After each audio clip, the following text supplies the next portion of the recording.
short stories or just like Halloween readings. So I decided that I would do the same thing, and I'm gonna read a couple of scary short stories that I found, and hopefully you find them interesting. Maybe I'll even try and figure out how to do the little timestamp thing so you can click through if you don't like a certain short story. But let's just get started. I am going to be reading these off of my phone. Okay. Okay, this first one is called A Borda. It was nothing more than a piece of junk. Something they figured could be sold to some collector for a quick buck or two and split between the four of them. Enough for a better beer than the piss they were drinking now, sitting in the landfill that reeked of oil. The empty cans made a flat carpet of aluminum waste at their feet. The head rested on one of their laps. It was heavier than it looked, its cracked jaw hanging open like a cursed Christmas nutcracker, just enough to make a good can opener. The cap came off with a satisfying pop before it disappeared into the void of its mouth. Then it moved. The cracked jaw slowly began to move, rising and dropping slowly as the metal inside of it grinded and twisted under its teeth with the disgusting noise of crushing and chewing. And after a long moment of grinding the metal, it spoke. A Borda. The voice was muffled, mechanical, like a speaker buried under layers of dust, barely working. They laughed. Must be some kind of toy from some small country overseas. They like junk like that there. Maybe it came from Asia or some obscure Soviet factory. Then one of them spilled a splash of beer over its face. It dripped into the open jaw, fizzing as it hit the pearly teeth. The broken jaw moved only once before making its judgment. Sour. The word was clear this time, and was understood by everyone present. That's when the game began. They started feeding it things: bits of wire, nails, broken glass, bottle caps, everything you can find on a junkyard, and it greedily took it all, grinding and crunching until each item was completely gone. Each time, it spoke a word, sometimes familiar ones like bitter or sweet, but other times stranger. A Borda, Nethra, Solven. It gladly took it all before the jaws suddenly closed as they tried to feed it another rusted spring. Then Alex screamed, and the whole fun stopped in a matter of seconds. It started as a grunt, then rose into a full, ragged cry. He doubled over, clenching his stomach. His shirt turned red, soaking through from the inside. Something sharp pushed against the fabric. A nail. It pierced his skin, glistening with blood, then another, and another. Tiny bulges ripped across his stomach and chest as bits of metal and glass pressed outward, stretching him from the inside.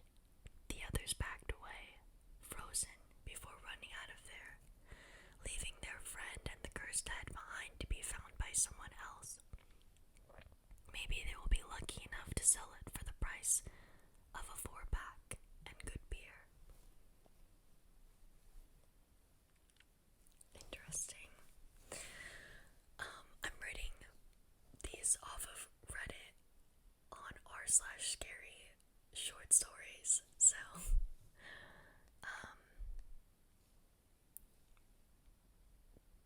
they're not all like the most well developed stories, but it's fun.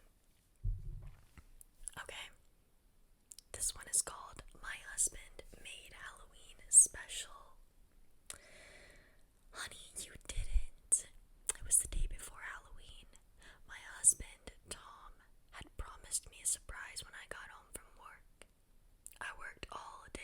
said, proudly gesturing around. The ceiling was fastened with cotton cobwebs, plastic skulls flanked from the front door, shimmering with electric candlelight. The whole house looked like a cheesy horror movie. I loved it.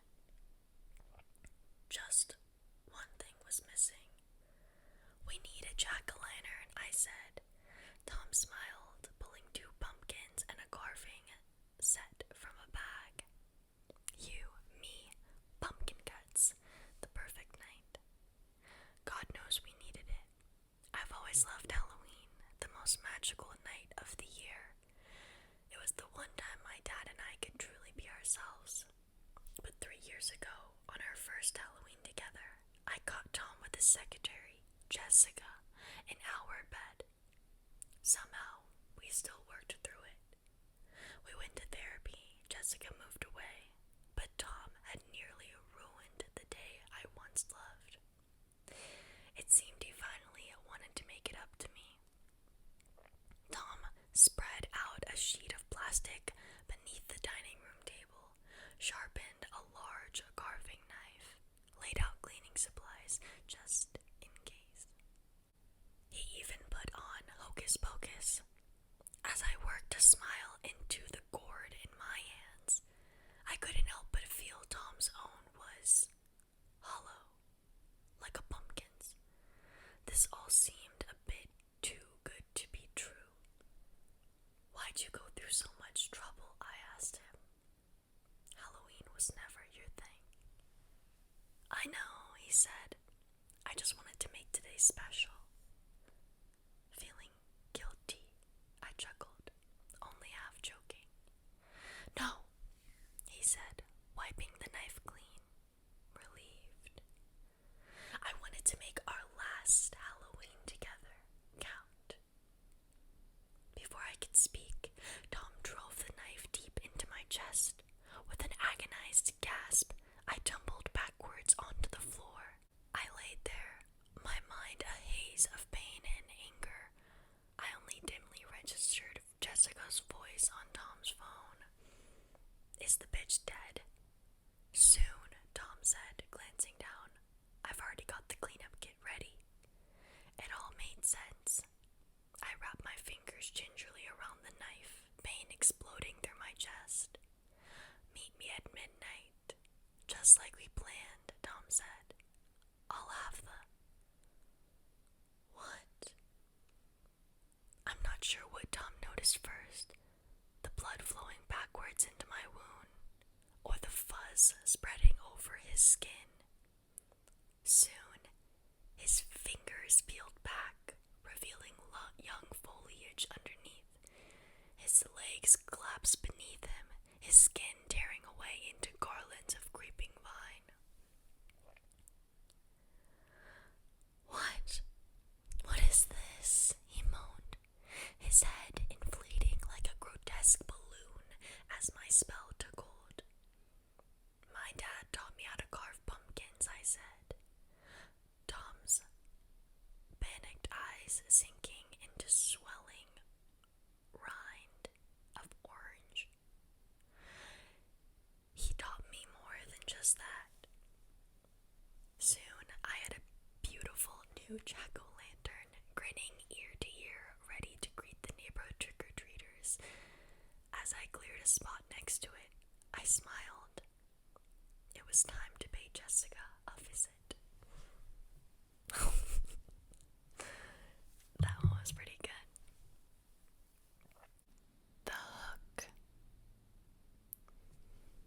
The reports had been on the radio all day, though she hadn't paid much attention to them. Some crazy man had escaped from the state asylum. They were calling him the Hook Man since he had lost his right arm and had it replaced with a hook. He was a killer, and everyone in the region was warned to keep watch and report anything suspicious. But this didn't interest her. She was more worried about what to wear on her date. After several consultation calls with friends, she chose a blue outfit in the very latest style and was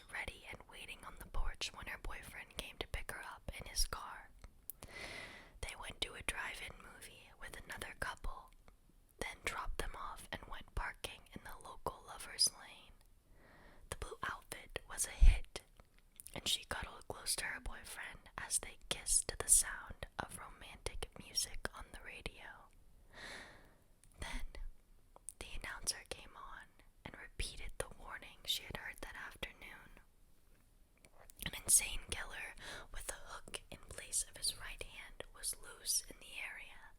Suddenly, the dark, moonless night didn't seem so romantic to her. The lover's lane was secluded and off the beaten track. A perfect spot for a deranged madman to lurk, she thought, pushing her amorous boyfriend away. Maybe we should get out of here, she said. That hook man sounds dangerous. Aw, come on, babe, it's nothing, her boyfriend said, trying to get in another kiss. She pushed him away again. No, really, we're all alone out here. I'm scared, she said. They argued for a moment. Then the car shook a bit as something or someone touched it. She gave a shriek and said, "Get us out of here now." "Jeez," her boyfriend said in disgust. But he turned the key and went roaring out of Lover's Lane with the screeching of his tires. They drove home in stony silence, and when they pulled into her driveway, he refused to help her out of the car. He was being so unreasonable, she fumed to herself. She opened the door indignantly and stepped into her driveway with the chin up and her lips set. Whirling around, she slammed the door as hard as she could, and then she screamed. Her boyfriend leapt out of the car and caught her in his arms. What is it? What's wrong?" he shouted. Then he saw it. A bloody hook hung from the handle of the passenger side door.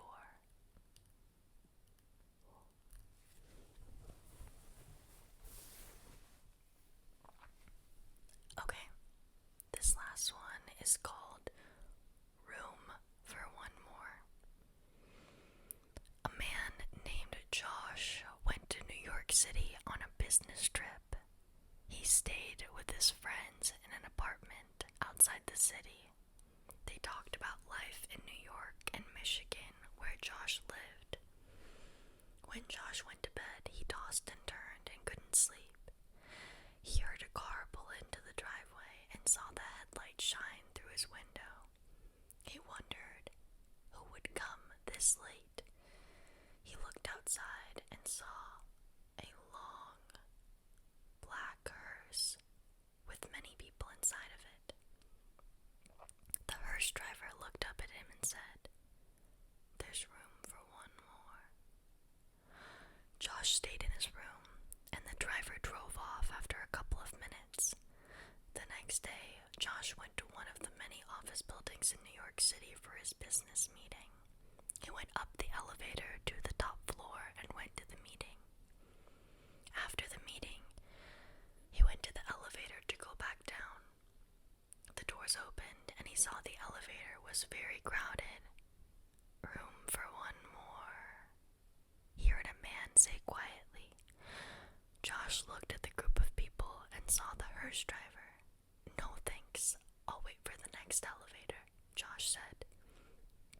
The elevator doors closed, and the elevator started its journey down. Josh heard a scraping noise, and many screams and shrieks. The elevator cable had snapped, and the elevator had fallen all 50 floors to the bottom of the shaft. Everyone died. Okay, things are getting a bit noisy in my house now, so I'm gonna